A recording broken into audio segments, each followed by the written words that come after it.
참으로 좋은 날입니다. 평강이 가득하시기를 바랍니다. 저는 오늘 여러분과 함께 예수님을 감동시킨 사람들에 대한 제목으로 은혜를 나누고자 합니다.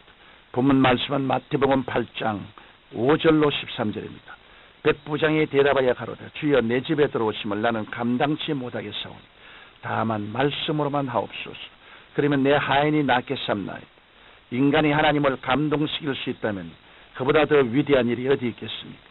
그런데 성경에는 예수님을 크게 감동시킨 사람들이 나옵니다. 예수님께서는 그들을 위해 놀라운 기적을 베풀어 주셨습니다. 오늘 우리는 위대한 믿음의 선진들의 이야기를 살펴봄으로써 그들의 신앙 자세를 본받는 기회로 삼아야 하겠습니다. 첫째, 예수님의 절대 주권을 인정한 로마의 한 백부장에 관한 이야기입니다. 예수님께서 가버나움 동네에 들어가시는데 로마의 한 백부장이 마중 나와서 절박하게 도움을 구했습니다. 식민지 이스라엘의 점령군으로 통치권을 가진 로마의 백부장이 길거리에서 도움을 강구한다는 것은 예사스러운 일이 아닙니다. 이런 행위는 평소에는 전혀 찾아볼 수 없는 일로서 극히 예외적인 일이었습니다. 그럼에도 불구하고 이 백부장은 서슴지 않고 예수님께 나왔습니다. 그는 예수님께 간청하기를 주여 내 하인이 중풍병으로 집에 누워 몹시 괴로워하나이다라고 말했습니다. 이에 예수님께서는 내가 가서 고쳐주리라고 말씀하셨습니다. 그러자 백부장은 주여 내 집에 들어오심을 나는 감당치 못하겠사오니 다만 말씀으로만 하옵소서. 그러면 내 하인이 낫게 삼나이다라고 대답했습니다. 예수님께서는 이 말을 들으시고 크게 감동하시고 감탄하셔서 제 아들에게 다음과 같이 말씀하셨습니다. 내가 진실로 너에게 이르노니 이스라엘 중 아무에게도 이만한 믿음을 만나보지 못하였노라. 또 너에게 이르노니 동서로부터 많은 사람이 이르러 아브라함과 이삭과 야곱과 함께 천국에 앉으려니와 나라의 본 자손들은 바깥 어두운 데 쫓겨나 거기서 울며 이를 갈미 있으리라. 이 말씀을 하시고 난 다음 예수님께서 백부장에게 이르시되 가라 내 믿은 대로 될지어다라고 하시자 그시로 하인이 낫는 기적이 일어났던 것입니다. 이 사건은 우리에게 권세가 어떤 것인지를 잘 설명해 주고 있습니다. 이 백부장은 권세의 의미를 잘 아는 사람이었습니다. 백부장이 가진 권세의 배후에는 로마 정부의 권세가 있었습니다. 로마의 권세란 로마 정부가 가지고 있는 정치, 경제, 군사력 모두를 총칭한 것입니다. 따라서 백부장의 명령을 거역하면 로마의 권세에 항가하는 것이기 때문에 로마의 권세가 이런 사람을 심판하게 되는 것과 같습니다. 이처럼 백부장은 권세라는 것이 얼마나 큰 힘을 발휘할 수 있는지를 잘 알고 있었던 사람입니다. 그러므로 예수님께서 가지신 권세가 큰 능력을 나타낼 수 있다는 것도 잘 알고 있었습니다. 당시 일반 사람들은 예수님을 그저 지도자나 사회 개혁가 정도로만 알고 있었는데 백부장은 그가 하나님의 아들이심을 알고 믿었습니다. 그리고 예수님의 권세야말로 아무도 거역할 수 없는 위대한 창조주의 권세라는 것을 확신했습니다. 그러므로 백부장은 예수님께 아마 예수님 주의 말씀 한마디로 천지 만물이 다 지음을 받았는데 저희 집까지 오실 필요가 있겠습니까? 말씀만 해주시면 병이 깨끗이 나을 줄 믿습니다라고 하는 의미를 시사해 주는 말을 할 수 있었던 것입니다. 이것은 그리스도의 권세에 대한 가장 위대한 신앙 고백인 것입니다. 예수님께서는 누가복음 10장 19절에 말씀하시길 내가 너희에게 뱀과 전갈을 밟으며 원수의 모든 능력을 제어할 권세를 주었으니 너희를 해할 자가 결단코 없으라고 하셨습니다. 우리 하나님께서는 여러분과 제게 그리스도의 이름으로 권세를 주셨습니다. 그러므로 우리는 그리스도의 이름으로 담대히 귀신을 쫓아냄으로써 승리하는 삶을 살아야 하는 것입니다. 둘째로 예수님의 사랑에 대해 변치 않은 믿음을 가졌던 한 이방 여인의 이야기입니다. 예수님께서 두로와 시돈 지방에 들어갔을 때 가나안 여자 한 사람이 뛰어나왔습니다. 그녀는 소리질러 외치기를 주 다윗의 자손이여 나를 불쌍히 여기소서 내 딸이 흉악히 귀신 들렸나이다라고 말했습니다. 그러나 예수님께서는 한마디도 대답하시지 않으셨습니다. 제 아들까지 간청했지만 예수님께서는 오히려 나는 이스라엘 집의 잃어버린 양 외에는 다른 데로 보내심을 받지 아니하였노라고 하셨습니다.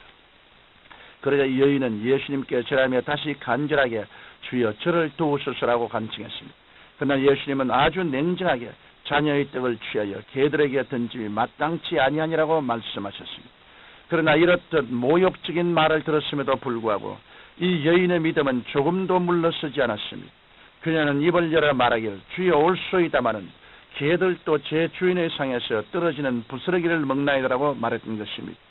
이 여인의 말에 예수님께서는 크게 감동하셨습니다. 그리하여 여자야 내 믿음이 크도다. 내 소원대로 되리라고 말씀하시므로 그시로 그 여인의 딸은 나음을 입었습니다. 이 여인의 어떤 점이 이처럼 예수님을 감동시킬 수 있을까요? 그것은 이 여자가 예수님의 사랑에 대한 확고한 믿음을 가지고 있었기 때문입니다. 예수님 우리를 사랑하십니다. 그러므로 예수님을 간절히 찾는 자를 주님은 멸시치 않으십니다. 이 여인은 이러한 사실을 알고 있었던 것입니다. 예수 그리스도의 사랑을 조금이라도 의심하면 주님께서는 슬퍼하십니다. 그러나 이 수로보니게 여인처럼 조금도 의심하지 않고 그리스도의 사랑에 대한 믿음을 확고히 가질 때 주님은 크게 감동하십니다. 보통 사람 같으면 개라는 소리를 들으면 아니 죄를 안 해주시면 안 했지 이렇게 사람을 모욕해 뭐 개라고 정말 사람 우습게 보는군 이와 같이 말하고 가버릴 수도 있습니다. 그러나 이 수로보니게 여인은 달랐습니다. 여기서 우리가 배워야 할 점이 있습니다. 그것은 바로 우리에게 어떤 고난이 다가와 눈에는 아무 증거 안 보이고 귀에는 아무 소리 안 들리고 손에는 잡히는 것 없어도 결코 좌절하거나 낭망하면 안 된다는 것입니다.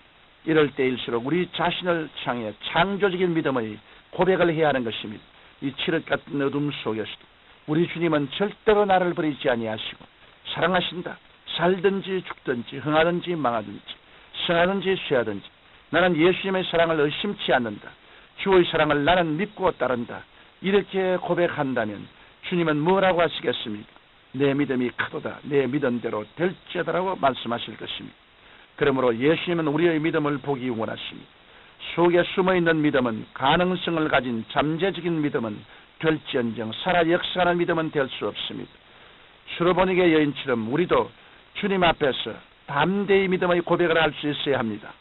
사랑하는 성도 여러분, 우리들은 절대 주권자이신 예수님의 사랑과 치료에 대한 강한 믿음과 확신이 필요합니다.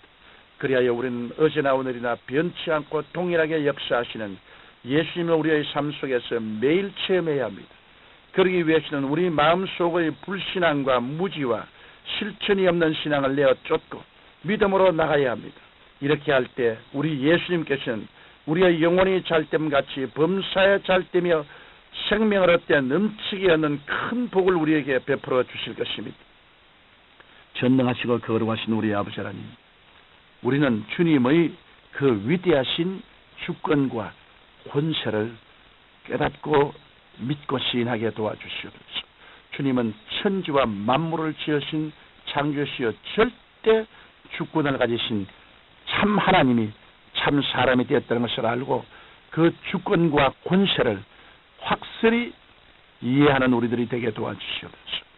어떠한 역경에도 주님은 우리를 끝까지 사랑하시고 돌보시는 사랑의 주님이시라는 것을 알고 뒤로 물러가지 않고 강하고 담대하게 주님을 찾고 주님 앞에 나가는 우리들이 다 되게 하여 주옵소서. 예수님 이름으로 기도드립니다. 아멘.